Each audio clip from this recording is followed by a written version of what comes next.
everyone, and welcome to a very exciting, very special episode of Delayed Offside. This one is going to be a very Sunjay centric episode because, I'm the only one that cares about you people. I just want you guys to know, all you watchers or listeners out there, that you have at least one host that cares to show up every week and deliver the goods. Sometimes Baron comes and he doesn't really bring it, he's kind of tired, his cat gets in the way. Adam's a little bit grouchy because the Oilers lost, and Pilon is just off looking at stats, and he couldn't be bothered to talk to you about hockey. He's crunching the numbers, and I'm here, rain or shine, snow, blizzard, sleet, hail, no matter the weather, you're gonna get me, and I'm gonna bring my A game. And I think this is gonna be the best episode of Delayed Offside we've ever had. Totally non-biased. Totally non-biased, I'll tell you that. And yeah, so it's just me today. I'm flying solo. It's kind of like Connor McDavid and the Oilers, flying solo. And we're gonna talk because this is my show. I don't have producer Pilon in my ear telling me, hey, make sure that you tell them to like, subscribe, hit that like button, leave a comment. I'm not gonna pester you with that stuff, today. You're just going to get nothing but hockey stuff. And we're going to start, of course, with the big news of the day, the Calgary Flames. Now, normally I would have been watching them play the Blackhawks, but we don't live in normal times right now. And unfortunately, the Flames got hit with COVID pretty bad, to the tune of 6 players and 1 coach. And they didn't say who the coach was, but the players, some big names on there. And because of that, the Flames had to cancel their games for the week. So wishing the Flames players and the coach and anyone else that has had COVID speedy recovery, and I hope it's quick, no symptoms, and they can be back and ready to win more hockey games like they have been this year. But before this little stoppage, they have been on a little bit of a tailspin, losing 4 straight, and just watching the games, it's a very odd time because if you look at the underlying numbers and the stats, Flames have been doing really good. Even though that they've been losing 4 in a row, I think they just haven't been very lucky. I can't comment on the Bruins game. I missed that one. The Vegas game, they didn't play their best game, I'll admit that. But then they come out the next day and they play the Sharks, and they dominate the Sharks. Just dominate. It was 3-1, and the Flames' top line was hemming in the Sharks in the offensive zone for long stretches of time. And to be honest, I was like, man, how good is this team that, they can hem in the Sharks? And, this is a solid built team. There's no way we should lose to the Sharks. And then much like, I believe it was 95 when they played the Sharks in the playoffs, they were the better team, but they ended up losing. And ended up losing on that night 5-3. Now, their goaltender didn't play that well, Dan Vladar, but he's been playing solid the whole year, so you can't blame it on him. But for whatever reason, it was just one of those games where total cruise control. They're up 3-1 in the second period, and then I think Sharks got kind of like a fluky goal or like a lucky bounce, and then 3-2, and then next thing you know, it's 4-3 going into the third. And that's one area that the Flames really need to improve on, is playing without the lead.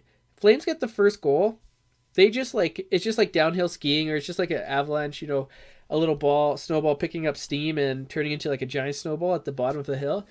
But when they don't score the first goal, I don't know what it is, but they can't seem to mount any sort of comeback, or their play, they kind of get like tight with the stick, a little bit hesitant, and their play really drags. You really notice it. They'll pressure, they'll get shots, they'll get chances, but they just won't go in when they're down. And that seems to be the way it's been all year, even last year. It seemed like that was the case. But they lose to the San Jose Sharks, so 2 in a row, nothing to worry about. And then they go play the Hurricanes at home.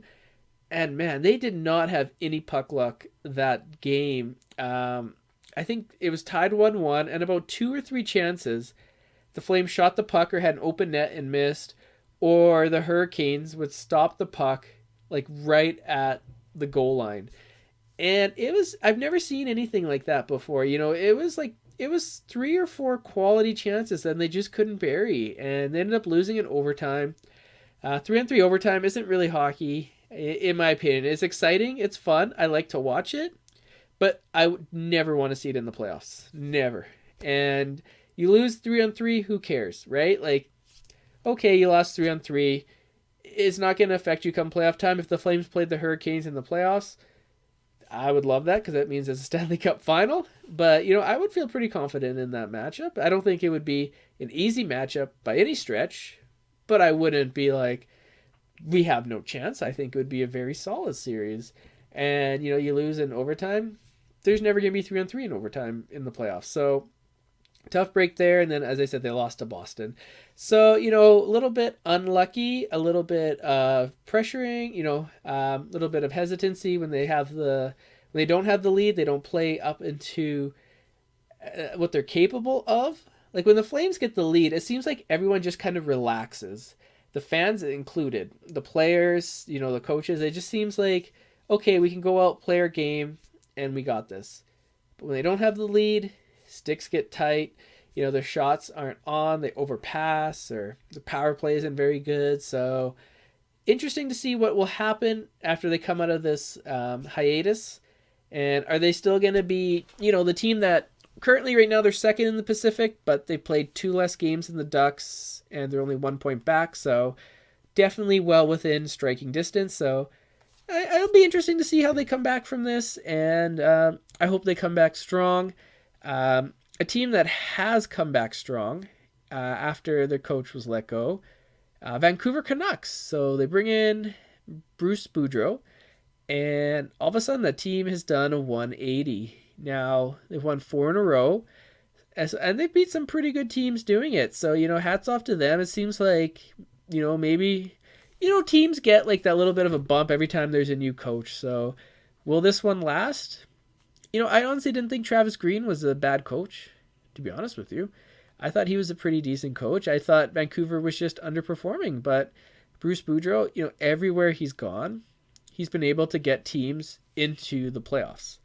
Now his playoff success, okay, hasn't been there yet. Not to say it won't come. Sometimes it just comes a little bit later. You got to find that right situation. I mean, it's not easy to have success in the playoffs. But, yeah, so Canucks, are they going to keep it up? It's tough. Even if they do keep it up, it'll be a stretch for them to make the playoffs because they dug themselves such a big hole. They've won 4 in a row, and the Flames have lost 4 in a row. And the last 10 games, they've only gained 1 point on the Flames. And it's going to be tough. It's going to be really tough, especially with the overtime points and 3-point games. I could see them getting close. I'm not ready to put them in the playoffs yet, just because there are so many good teams battling in the playoffs and, good teams that are out of the playoffs right now. So I'm going to say no, but I think they'll be much improved. Now you can debate, okay, should they have done this change now or should they have tanked? And maybe try to get the first overall draft pick with Shane Wright, who looks to be an incredible talent to add to any organization. And, you never want to be that organization that is always near the bottom of the league. It sounds good in like a fan's mind. Like, okay, well, if we get this first overall pick, our franchise can then like the next year turn around. But I think losing really takes a toll on a franchise. Like, how many franchises or teams do you remember that losing, get the first overall pick, and then the next year are immediately good again? Like, it takes a while to kind of build that winning culture back up. And, you're adding one player, and you might add a couple more, but the majority of the players will be coming back from last year. And when you're losing, and losing to the point where you get the first overall draft pick, it's hard to turn that thing around. It takes a long, long time. So fans could say, you know what, Canucks should have kept Travis Green and ridden out the season. And, that's a valid opinion. But I think they made the right move. I mean, just judging by the results so far, I think they made the right move. And you got to think of the owners too. If you're the owner of Vancouver and you hadn't had a year last year with fans, and 2 years ago, the end of the season, there were no fans, and there were no fans in the playoffs, and you guys made it to the second round, I believe, second or third round. I can't remember. I think it was second round. Um, y- you know, um, you don't have a lot of money. Like there's not a lot of revenue coming in for your organization, and for you to like tank a whole year, especially this year, I think it would really affect an owner's pockets. And crowds haven't been coming back 100% as they have been, as they were pre-pandemic. So if you were to tank the season, you would lose out on a lot of revenue. Now the Canucks, they have some life. They have some, hey, we've won 4 in a row. We're relevant again. Come see us. And I think they'll get more fans into the building, into GM Place in Vancouver. And I think that was partially motivated too, right? Like fans don't want to sit through a whole losing season, and especially with with COVID and stuff, you don't want to take a chance. Maybe as you take a chance going into the game if your team's not winning or anything, right? So I think that's partially motivated as well, and yeah, so it'll be interesting to see how the Canucks do going forward. Grab a drink here, Normally we have Baron or Adam or Pilon to fill this, but because it's just me, you're going to be stuck with me and my Dos Locos. We need to get a sponsorship from them because they are delicious. All right, so we were talking about losing culture and always drafting first overall. And that's a perfect segue into the next team I want to talk to you about, the Edmonton Oilers. Everyone's second favorite Alberta team. Now, Baron just recently made the trek from Regina to Edmonton to check out his team. Unfortunately, they came away with a loss. That happens. That's why we love sports. It's unpredictable. You could, make a trek over and see your team play, and they could lose 1-0 in a super boring game, or they could win 7-5 in one of the most exciting games of all time. That's why we love sports. That's why we tune in every hockey game. But the Oilers started off hot, and they've kind of tailed off the last little bit, losing 5 in a row, and I believe it's 5 losses in regulation in a row. So that is a big spin for them because they were doing really well. I'm gonna admit it, they were doing really well. And what's going on? To be honest, I haven't been able to watch too many Oilers games. They seem to always be on the same time as Flames games. The Hurricanes and Bruins games were on at the same time, and then they kind of swapped and played each other. The Flames and Oilers played the other team, and they were on at the same time again. So, I haven't watched much Oilers games, but just looking at the injury situation, I think their defense is really hurting, and their goaltending, losing your number one starting goaltender in Mike Smith, it's not easy to play without your number one starting goalie. It doesn't matter who your team is. You could have the best backup in the world, and there's a reason why he's not the starter, right? Like you lose your starting goalie, and it's going to affect every team. And I think the Edmonton Oilers are very talented team up front, but I don't think their depth is there. I think, their young D men are filling in admirably, but to be honest with you, they're missing key guys, and I think it's really affecting them. So we'll see what happens. They have a tough schedule coming up. Their schedule is not getting any easier. They played Carolina, they played Boston. Some of these other losses, I believe they played Minnesota, they played the Kings. Kings are a solid team as well. So there's no real layups in the NHL anymore, especially this early on, right? Like maybe at the end of the year, if you're like last in the league, you're like, okay, well, I'm not really going to try that hard. I'm thinking of the summer. But right now, I think every team has a chance to win on any given night. And so Edmonton really, they need something to go right their way. I think it'll happen. They're too talented not to get out of this funk. And am I worried about them missing the playoffs? No, I don't think so. I think, they built up such a huge lead, and they've played the least amount of games so far in the West. I'm not worried about them missing the playoffs, but if the slide continues a little bit longer, I do worry about them winning that division. And I don't know if they'll be able to win it if The losing streak makes, goes to 7, goes to 8. So they really got to turn things around if they want that division title. But I still think they're going to be in the playoffs. Like, I think they just were too good too early on. They would have to lose like another 5-6 in a row for me to press the panic button. So unfortunately, I think they're still going to stick around come playoff time. So, before we go on to my next topic, it's Christmas time. It's the holiday season. It's the winter celebration season, if you will. And I thought I would go. If you watch the show, watch this podcast, you know that I'm really into hockey jerseys. You can see behind me. I always mix it up. Where is it? Behind me there. There's some hanging up there. And I thought it'd be kind of fun if I were to take a journey through Canada and I were to give you my wish list of a jersey I would like to have from that team. And it could be any jersey in the history of that organization. And so we'll start out west in Vancouver. And I think, if I was like making a wish list for Santa and I wanted a Canucks jersey, the one I would want would be the one with the whale, the logo with the whale and the guy breaking out of the ice from like the early 2000s, the blue one of Marcus Naslund. Like, that guy was such a beauty. I remember playing hockey and he was so smooth and he had such a nice wrist shot that like it killed me that he played for the Canucks because he always killed the Flames. And I just thought he was such a cool hockey player. Like, he's just so cool. He was like leading the league in goals and he was like top in points a couple of years, like top 10.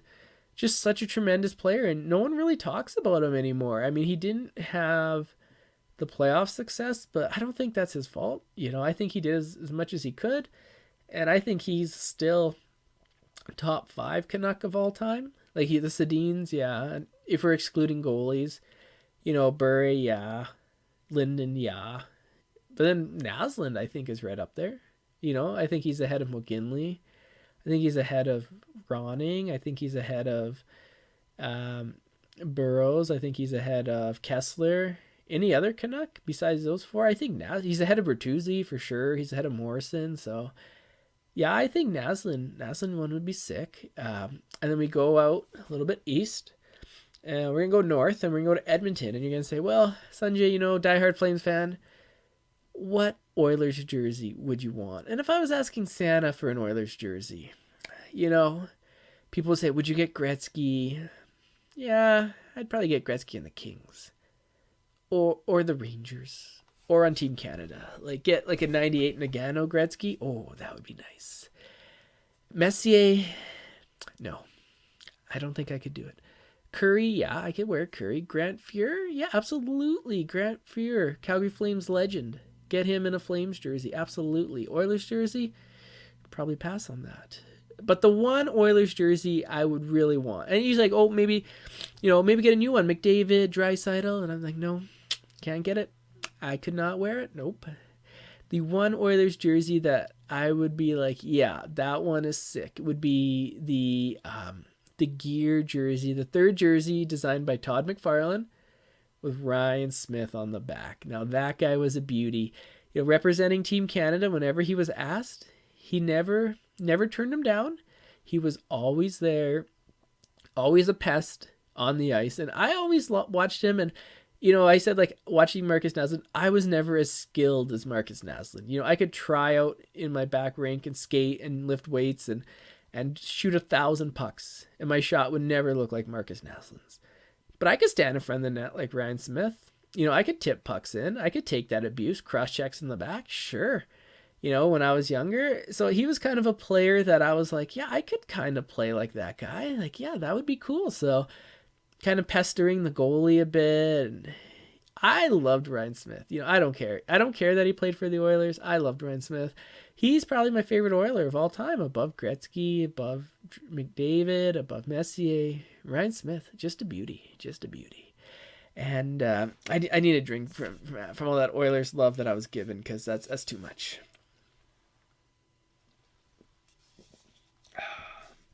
Smooth.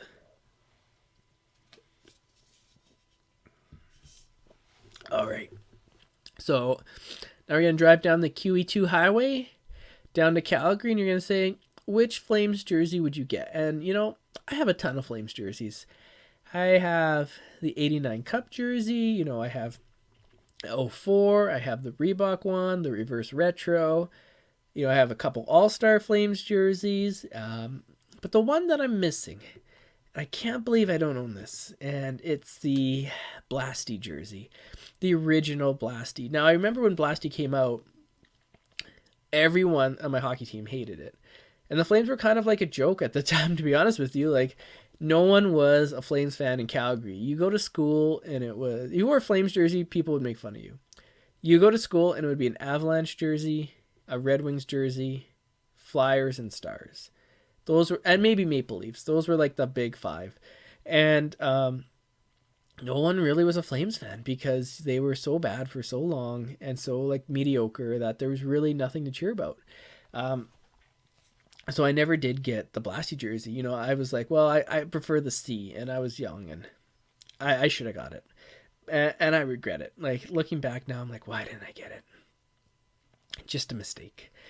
But the one Blasty jersey that I would get, like the original Blasty jersey, and the player I would love to get would be Mike Vernon. And we'll talk more about Vernon later on in the episode, but I think, people forget he came back, finished his career in Calgary, 2 years. He's got his banner raised in the Saddle Dome. And, I have a couple Iggies. I have the Heritage Classic. I have an All-Star one. I have an 04 out for cresting. I have a Team Canada. Excuse me. I have a Team Canada one from 02. So, I was like, I'll still get like Iggy jerseys and fill out the collection for the Flames. But a Vernon one, that one would be sweet. You don't see that one too often in the Dome, to be honest with you. So that would be that one. And then so I'm moving further east, and we're going to Winnipeg. That way? I think that's Winnipeg. And, congratulations on back-to-back Grey Cup champions. That has to be said. If you watch the game, what a finish. Exciting times. I don't really have a hatred for the Blue Bombers like I do the Riders or the Elks. I don't know. Like, yeah, I want to beat them. Next year I want the Stamps to win. But hats off to them. And if I could get a jersey, Solani one would be sweet, and I have a Jets one ready to be lettered up by Solani, so I can't pick that. But I think a original one with Dale Hawerchuk would be pretty special. That one would be really cool. So if I get a Jets one, like the ones that they wore, like when they first came in and Hawerchuk was very young and playing for them, that would be sweet. And as I continue on going east, so we go, oh man, you're really going to test my geography. I think Toronto's next. I don't know. Toronto or Ottawa. We'll go with Toronto. Sure. A lot of Toronto players that have been throughout the years. And, if you watch this show, I'm not really a big Toronto guy as well. Not my favorite team. They just, how can I put this? They just kind of dominate everything, and not on the ice. It's just off the ice. Like, if you look at the media attention, I just think, there's other teams in Canada, but TSN always leads with the Leafs. They're always on there. They come into the Saddle Dome, and 50% of the fans are cheering for the Leafs, and it's just like, man, they're kind of like Riders fans, They kind of just like wherever they are, they're just there. So, and Pilon's like the double. He's the Rider and Leafs fan, so I don't know. I don't know what's going on with him, poor guy. But if I could get a jersey, like there are some good players. Like Matt Sundin would be cool. Austin Matthews, yeah, I don't mind Matthews, honestly. I think he's the second best player in Canada right now, playing in Canada. It's McDavid and him. I can't think of who would be 3. Probably Gaudreau. I'm missing someone, but probably can't think of them right now. But if I could get one, it would have to probably be Doug Gilmour. You go back and Calgary Flame legend. Without him, the Flames don't win the Cup in 89, and the 93 Leafs jersey was a pretty nice one. So, that wouldn't be a bad one to get. Yeah, he's probably like one of the most popular Leafs of all time. And I mean, it might be tough just because I would see it and I would just think about how that trade crippled the Flames franchise for so long, and so I might actually change that to Potvin. Felix Potvin. He was a beauty. So Santa, if you're listening and you're like, oh, I should get a Leafs jersey, and I'm listening to Sunjay's wish list, so it would be Potvin. And then we continue east, and we go to Ottawa. Now, if you know me, actually Ottawa is probably my second favorite Canadian team. I've never had any beef with the Senators. They've let me down a time or two.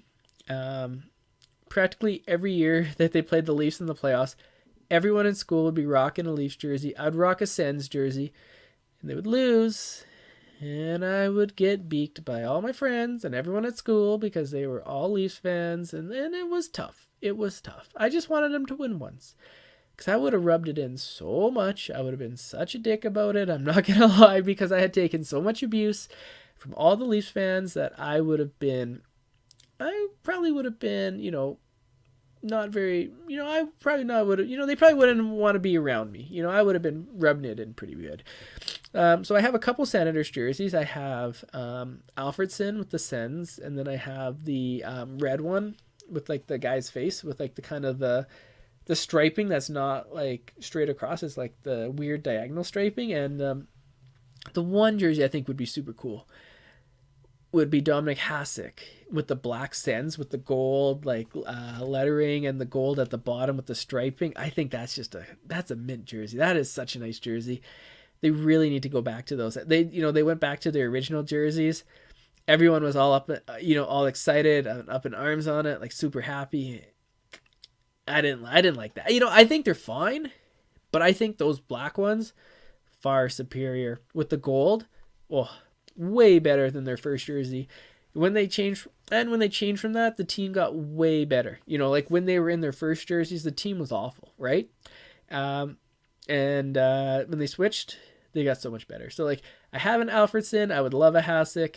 A Spezza jersey would be pretty cool. Senator Spezza jersey. Who else would be a good Senators one? Chara would be good. Redden.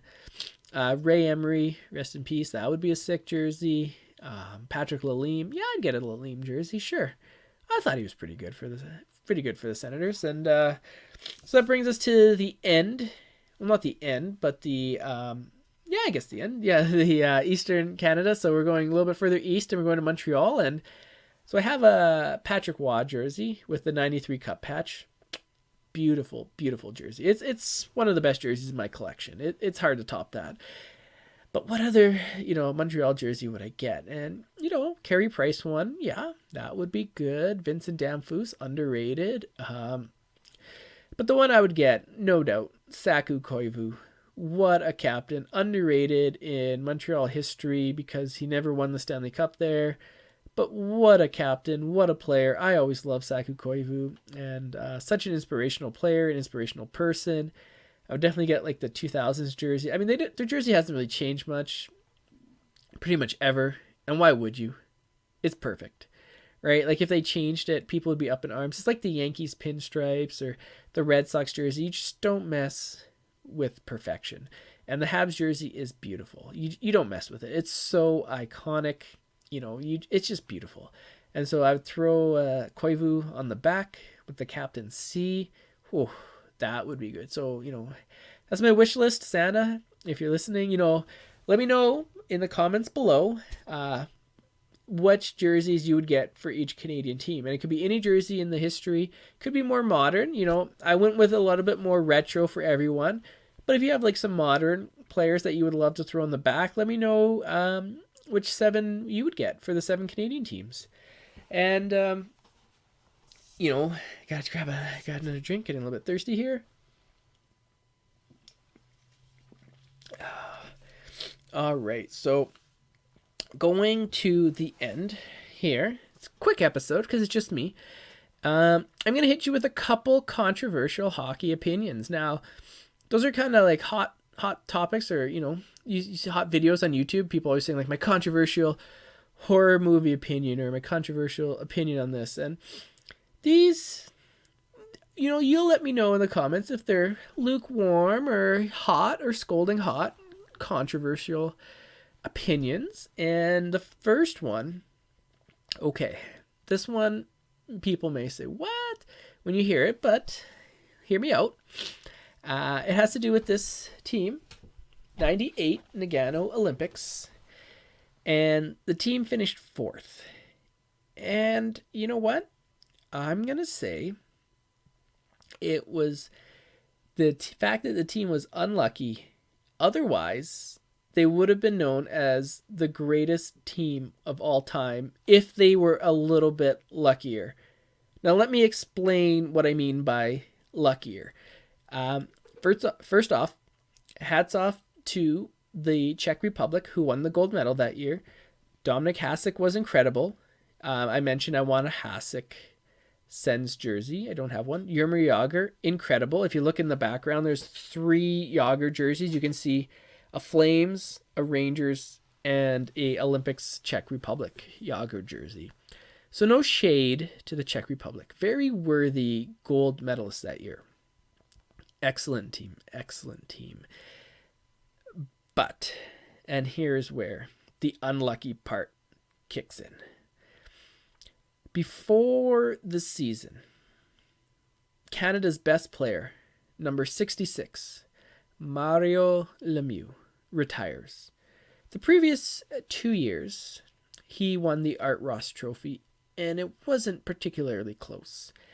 96, I think he had 160 points, and about 20 points more than teammate Jaromír Jágr. And then the next year, I think it was something crazy. Like it was like 120, 140. And then he retires. He'd had enough of the clutching, the grabbing. He was done. But if he had played one more year, and he came back in 2001 and still dominated the league. So if he had played one more year, I think it's safe to say he still would have been the best player in the league. Best forward in the league. I'll clarify that. Would he have been the best player with Hasek? That's up for debate. But the one that's not up for debate is he would have been the best player, best forward on the ice, bar none, at that Olympics. And so you take him out of the equation. Okay. And then, before the tournament starts, I'd say probably a top 3, top 5 forward in the league at the time. And definitely like 1 or 2, probably 2 or 3 Canadian forward at the time. It was Paul Kariya. And before the tournament starts, Gary Suter, who I love as a Flames fan, I love Gary Suter, but I don't love what he did here. And cross-checks Paul Kariya in the face after they score, I believe it was in Chicago, and gives him a concussion, and kind of sets Kariya down this path, this downward trajectory of his career due to concussions and injuries, to no fault of Paul Kariya's at all. It was just it was the way the game was at that time, and I'm glad we've moved on from there. But you knock him out of the Olympics. So there's 2 big guns out of the Olympics. And then, so okay, they lost 2, but they name their team, they go on, they play, and they're playing Kazakhstan, and another big gun, Joe Sakic, who in 96 won the Conn Smythe after he had like 120 points in 96. And he had like something stupid like 35 points in the playoffs. And then the next year he finished second in playoff scoring, despite the fact that his team was eliminated in the 3rd round. So he was like at his prime as well. He gets injured. I think he broke his leg, and I'd have to check on that. But it really, it knocked him out of the tournament. Colorado, didn't win the Stanley Cup or didn't go as far as they would have liked in the playoffs that year. And so Sakic gets knocked out. And so that's 3 of your, probably, I'd say your top 5 or top 4 players. Lindros was up there. Gretzky was up there. Yzerman was up there. So, let's say like that's 3 of your top 6. I'd say 3 of your top 6 forwards gone. And let's just assume, let's go back in the time machine. Let's say those 3 players play. I think it's safe to assume they probably win. Like, no shade on the Czech Republic. As I mentioned, Hasek, goaltending legend. One of the best ever. Jágr, one of the best ever. But if you look at that team, they lost in a shootout. But if you add Lemieux in his prime, you add Korea in his prime, you add Sakic in his prime, who missed that game, the semifinals against the Czech Republic. You add those three players, and let's just say they win gold, for argument's sake. That is the greatest collection Team Canada would have ever put out. Like people say now, I think like 76 is up there, 72, 87. But if you look at that 98 team, they would have had Lemieux, Gretzky, Lindros in his prime. You would have had Korea, Sakic, Yzerman. And then you would have had, like, look at that defense. Like, their defense in 98, on paper, much more accomplished than when they won the gold in 02. You had players like Ray Bourque. You had players like Scott Stevens, Al McInnes, Chris Pronger, Rob Blake. Like, that is a solid decor. And then you have Patrick Waugh in net. And, Patrick Waugh never really represented Canada too often. He wasn't in 87 Canada Cup. He wasn't in 91 Canada Cup. 96, he didn't play as well. And, Canada seemed to really go for Grant Fuhr in the early 90s and 80s as opposed to Patrick Waugh. And it worked. They won their fair share of tournaments. But Patrick never really represented Canada. And I think this was one of the only times he did. And if they were to have won that tournament, and if you added like Lemieux, as I mentioned, in the forwards, that collection of talent would have been the best ever, in my opinion. Now, we all know what happened, and Lemieux retired. Korea, Sakic were injured, so they couldn't play. But man, like, that would have just been the most epic team ever. And it was just unlucky. It was unlucky that Lemieux retired at that time. Now, I don't know if he retired because he didn't want to go to the Olympics. But like, he came back and won the gold in 02 for Canada. So I don't think that's it. I think it was just a timing issue. Like, it's too bad that he didn't hang on for one more year. And I mentioned Korea getting injured, Sakic getting injured. Like, you could have had a line of Gretzky, Lemieux, and Lindros as your number one line. All in, Gretzky not in his prime, but like, Gretzky's still a very effective player, but you would have had Lindros and Lemieux in their prime. And like, I just don't see how that line could have been stopped. And then you're like, oh, well, you got to spread out the talent, but it's like the second line would have had like players like Sakic, Korea, Yzerman. Fleury was unreal back then. You had players like Shanahan, Noondijk. Like, they had like such a strong team. And maybe they would have lost to the Czech Republic still. I don't know. Hasek, was anyone beating him that day? I don't know. Was anyone beating him in the shootout that day? It didn't look like it. But if I had to pick players to, win on my side, I sure would have liked to see Lemieux. I sure would have liked to see Gretzky shoot. I would have liked to see Sakic and Korea go. Even Yzerman, he sat on the bench. I would have liked to see him. So no shade at all. And then they would have had to play the Russians in the final. And that would have been a crazy good game too. So would they have won? If they were a little bit luckier and they were not injured, man, that would have been a sick team. And I think the collection of talent would have beaten the collection of 87. And in my personal opinion, this is another hot take. I think 02 team is the best collection right now, for a winning team for Canada, just for Canada. In my lifetime, I should clarify, in my lifetime, and I'll include 87 in that because I kind of saw those players play. But I never saw 76. Like, people talk about 76 team being unreal because they had Bobby Orr, and I think Lanny McDonald was like a fourth line player, and he's like a Hall of Fame. Well, he is a Hall of Fame, like 500 goal scorer, but that team was pretty sick too. But I never saw any of those guys play. But for me, I still think like the 02 team for Team Canada is pretty epic. And, with the Olympics coming around, rosters will be picked pretty soon here. This team has potential to be talked about for many generations if they win. I know everyone talks about 2010, but for me, 02 is kind of the special team for me because of the 50 years having not won it, and and winning it like in the U.S. where it's nearly impossible to beat the U.S. at hockey at the Olympics in U.S. home soil. So that team, it was just a pretty special team. But and we'll see this team coming up who they're picked. Like they can have like McDavid, Crosby, and McKinnon could be your first power play unit. And how are you going to stop that? You don't. Goaltending will be an issue, but like if you compare that to previous Team Canada's, they were always lucky because they'd always have like a Hall of Fame backstopper back there. Patrick Waugh, Martin Brodeur, Roberto Luongo, and that brings me nice segue into my next hot topic, or my next controversial opinion. And that is Mike Vernon deserves to be in the Hall of Fame. And the fact that he's not in the Hall of Fame and he's not getting the recognition and the love he deserves is actually quite baffling to me. So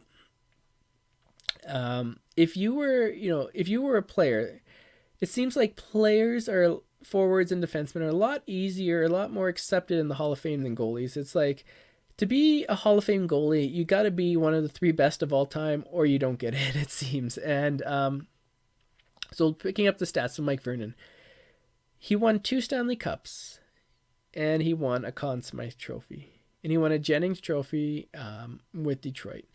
So he has personal success in a Conn Smythe, and he has team success with 2 Stanley Cups, and I believe he made 4 Stanley Cup finals. So, he's always, I wouldn't say he's always going deep, but, he's got 4 deep playoff runs. And you look at his stats. Now, he's 16th in wins all time. He's only 4 wins behind Dominik Hasek, who, as I already mentioned, my opinion, top 3 goalie that I've ever seen. He's with Brodeur and Waugh. How you rank him 1, 2, 3, it's tough. It's tough. I obviously I have him at 2, but like there's no shade. Being the second greatest goalie in my opinion is like, damn, that's tough, right? Like that's really high up there, and him and Waugh are just so close. But so he's 4 wins behind Hasek. He's 16th all time, and if you look at forwards, and I looked who has the 16th most goals scored all time, and there's 2 players you may have heard of, Joe Sakic and Jarome Iginla. And as soon as those 2 retired, the day they retired, everyone said, I'll see you in 4 years at your Hall of Fame. I'll see you in 3 years at your Hall of Fame ceremony. There was no question they would be first ballot Hall of Famers. Mike Vernon, 16th in wins. He is yet to get in. And it's not even just him as well. You look at players like Curtis Joseph, Chris Osgood. I mentioned Roberto Luongo. Will he get in? I mean, if he gets in, despite not winning a Stanley Cup, and Vernon doesn't, they gotta fix it, because goaltenders in the Hall of Fame are getting shaded at ridiculous rates. Like Curtis Joseph is top 5 wins of all time. Ask any Leafs fan, ask any Oilers fan, any Blues fan, how good Curtis Joseph was. He was incredible. He's not in the Hall of Fame. And you say, oh, he didn't win the Stanley Cup. And, his best chance was when he was with Detroit in 2004. And I don't know if you remember the end to that series, but they play in the Flames second round. Series is tied 2-2. The last 2 games, if memory serves me right, Kipper didn't let in a goal. Or he may have let in 1. And Joseph only let in like 2 goals the last 2 games. Like they lost game 6, 1-0 at the end of overtime when Jelena scored. And like Joseph played 5 periods of shutout hockey pretty much, and his team couldn't get a goal. Kiprusoff was just insane that year. But like it wasn't Joseph's fault. He was incredible that series, So, but back to Vernon. And, without him, the Flames don't have a Stanley Cup win. Go back and watch 89 Game 7 in overtime. He stoned the Canucks. He made incredible saves, breakaways, one-timers. It was insane. You should see it. Go watch the highlights if you haven't. If any goalie did that today, they would build a statue of him outside the arena. I'm 100% comfortable saying, without Mike Vernon playing as good as he did, the Flames don't win the Stanley Cup in 89. Period. And You could say, okay, well then after that with the Flames, he kind of didn't like do that good in the playoffs, and the Flames lost in the first round a couple of years, and he wasn't particularly strong, so maybe that's why he didn't get in.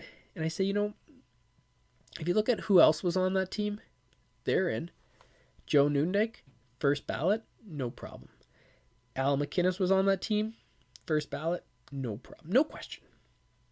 Doug Gilmour got in the Hall of Fame, no question whatsoever. They all have to bear the brunt of those playoff first round losses just as much as Vernon did.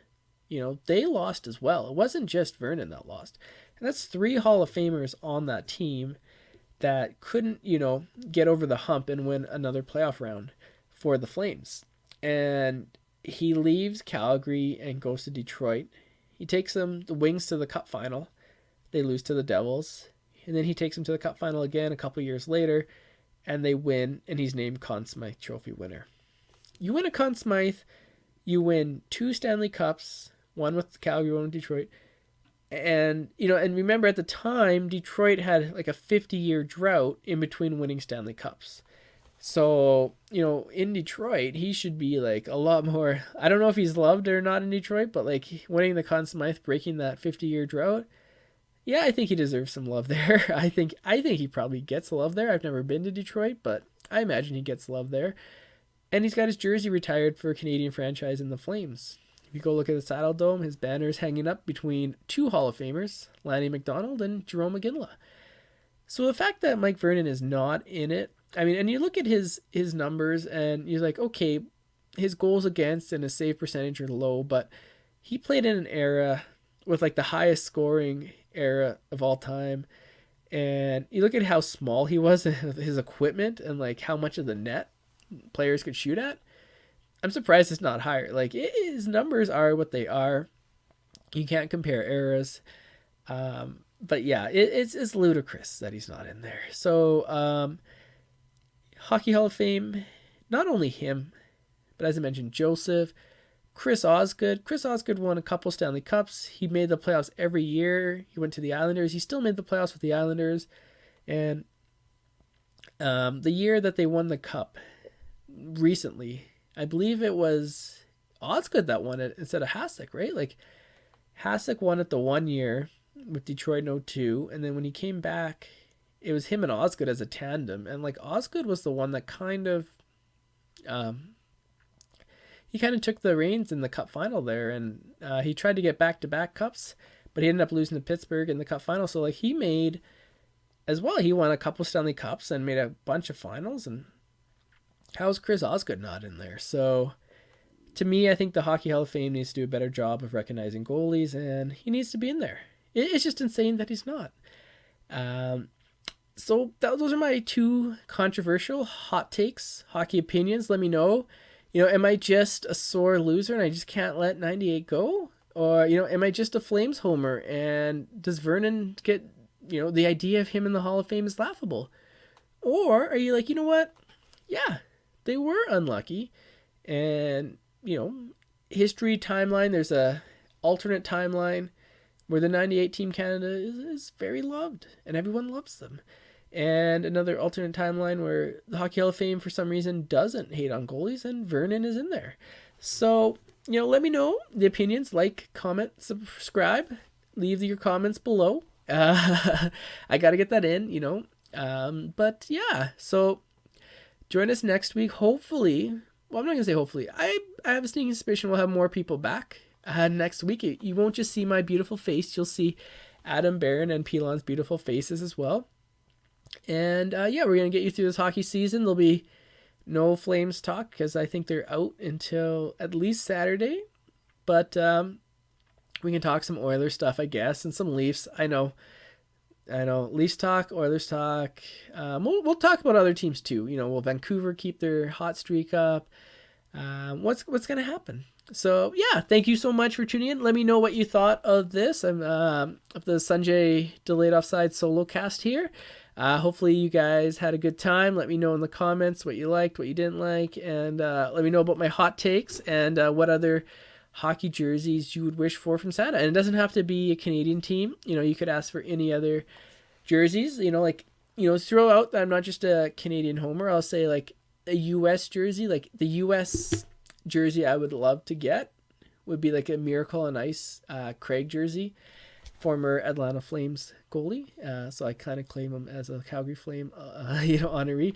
And I think the 96 jersey, a Medano 96 would be pretty sweet. That would be pretty sweet. And, I always like Medano. So, yeah. So let me know in the comments below. And for Delayed Offside, I'm Sunjay.